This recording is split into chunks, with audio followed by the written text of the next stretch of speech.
Hello and welcome to the second Wisden Ashes daily podcast from Lords. I'm Rana, and with me this evening is Mark Butcher. Compared to where we were this time yesterday, it is, on paper, a very good day for England. They wrapped up the Australia innings in good time this morning, and they ended day two, 278 for 4, 138 runs behind Australia. But it could have been so much better. 182 for 1, Australia resorted to a short ball ploy. They did away with the slips. They had 5 men on the fence. Then Nathan Lyon, playing in his 100th consecutive test match, limps off the field injured. Who knows what the impact could be for that over the rest of not just the series, but this match. But England fall hook, line, and sinker for the ploy. Pope, Duckett and Root all out trying to take the short ball on to varying degrees. And it could have been worse for England. Root was out second ball off a no ball, and Brook was dropped by Labuschagne and ended the day not out. But another action-packed day. It feels like you've had 2.5 days in one. What did you make of that? And in particular, that crazy hour where Australia resorted to the short ball ploy and England just kept on taking it on. Well, yeah, remarkable, isn't it? It's actually been a really good day for England. In comparison to yesterday. And people will be horrified and excited and sort of baffled in equal measure by what they saw today. It's really difficult to sort of come up with a coherent thought about what we've seen. First of all, they had to come out and take 5 wickets, which they did after a grim day yesterday and an awful morning weather-wise, and bowling sort of clicked into gear, and they polished off the rest of Australia's wickets in quick order, which is sensational, really, considering what happened yesterday. So that keeps them in the game. They then get off to a flyer. Crawley and Duckett played brilliantly against the new ball. It wasn't all-out attack, but it certainly wasn't taking a backward step, and there was a lot of really fine batting against, what is a class bowling attack. And then you find yourself in this strange position whereby, having lost just the 1 wicket, you're 180 for 1. Their champion off spinner goes off, who you think is going to, if they're going to be in the game at all, given how flat the pitch had looked to that time, is going to be the man that will make breakthroughs and get them in it. He walks off injured. And then suddenly England just go completely bananas. I was listening to Ben Duckett at the end of the day's play talking about how, how much energy it takes out of fast bowlers to run in and bowl the short ball ploy the whole time, and that they were quite happy to take it on, and they were quite happy to see them do it because it meant that they were going to be tired second innings. I would say that it makes them very, very tired indeed if you keep getting out of the way and don't get out to it. I think it gives them energy if you swing at everything, the ball keeps going up in the air and it looks like you're going to take wickets. I mean, that is breathing life into the bowlers. Look, I remember having a go at Pakistan in one of the great test matches on that tour, where Mark Wood was the sort of like the last resort, running in, bowling quick, men back on the hook, and they kept taking him on. They got out to him when England were on their knees and out, and turned over the test match because of it.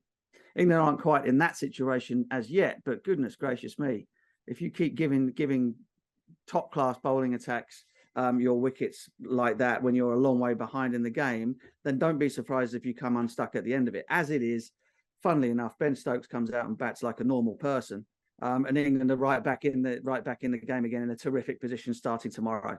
And I think that's pretty much the way to sum it up. I mean, it's completely mad at times, and yet we're in a really good position. Now, the key to this is going to be what happens tomorrow.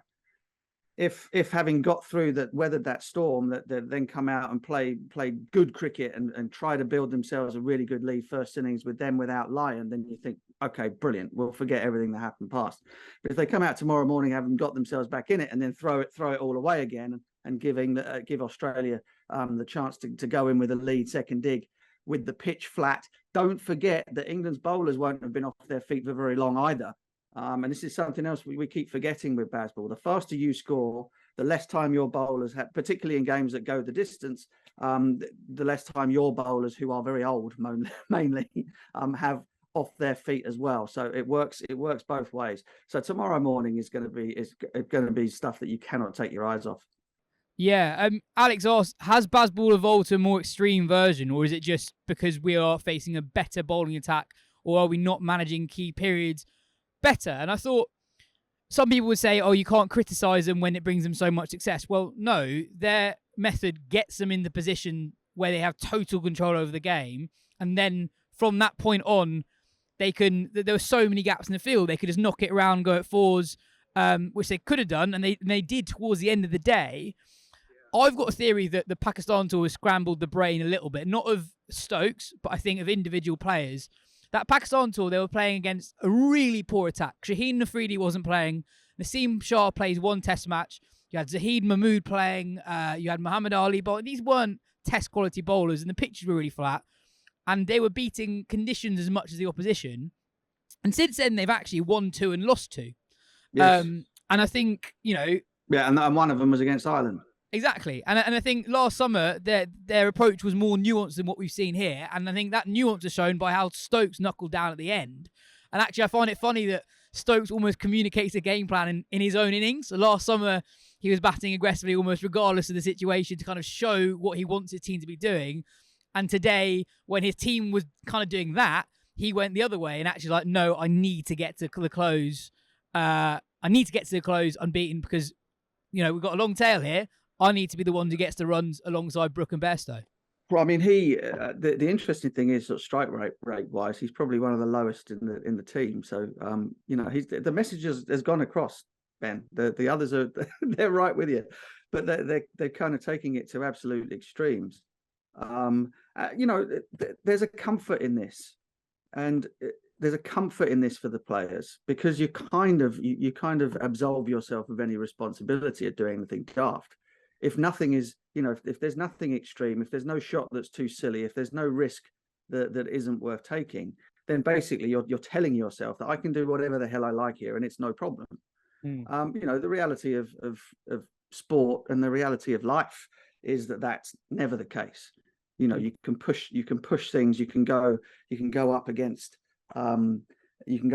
perceived norms, you can go beyond them, but there comes a point where there is a certain responsibility that comes back to you that says, okay, am I using my skills, am I using the freedom that I've been given wisely, or am I just flushing it down the toilet? And it's interesting, Ben will come out and play that way because he now feels responsible for the team. He's responsible for the way that they've played. He's told them that that's okay, and he now knows that he's in real trouble. If England lose this Test match, they're screwed, aren't they? I mean, they're not winning. They're not winning 3 on the bounce against Australia. I don't care what that's not happening. So he knows that they're now in a position where this Test match they have to win it or they can't lose it, and so somebody had to go in there and play the grown up at the back end of the day to make sure that they turned up tomorrow with a great chance of going on and putting some sort of a lead on the board. I'm about to get booted out of the nursery ground, so we'll leave it there. A manic final session, but as Butch said right at the top, England's still in a pretty good position at the close. We'll be back at the same time tomorrow.